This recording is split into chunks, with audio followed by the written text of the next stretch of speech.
तुम मुझसे मोहब्बत नहीं करते ना शारिक? अरे ये क्या बात हुई? अगर तुमसे मोहब्बत ना करता होता तो तुमसे शादी क्यों करता? शायद तुम्हारी मोहब्बत का तरीका मेरी समझ में नहीं आ रहा, लेकिन अगर मोहब्बत महसूस ही नहीं कर पा रही तो क्या फायदा। मैं चाहती हूँ कि तुम मेरी प्रेजेंस को एक्नॉलेज करो, मुझे देखो, समझो, अप्रिशिएट करो। मतलब तुम नहीं आ रही हो? मैं चंद दिन अपनी मॉम के घर रहना चाहती हूँ कि मेरा जहन रिलैक्स हो जाए, फिर सोचूंगी। तो फिर मैं क्या सोचूं?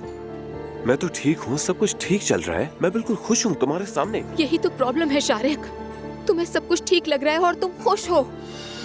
अरे कहाँ जा रही हो? दुआ?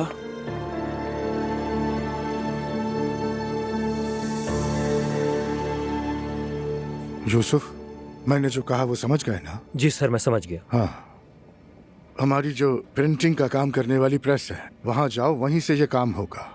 सुनहरी उर्फ से लिखवाना है ना? हाँ बिल्कुल, सुनहरी काम हो और बहुत नफीस हो, बहुत ख्याल से करवाना चाहिए। ठीक है, फिक्र ना करें, चलता हूँ। हाँ ठीक है, जाओ।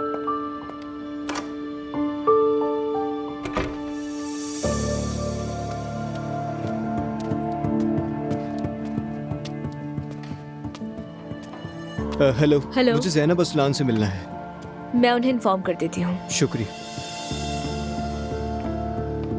अस्सलाम वालेकुम। वालेकुम अस्सलाम। मैं शायद पहले भी तुमसे कहीं मिल चुका हूँ। तुम उमर के बेटे हो, है ना? जी हाँ, याद आया मुझे। जी बताएं, कैसे हैं आप? ठीक हूँ, खुश आमदीद। शुक्रिया।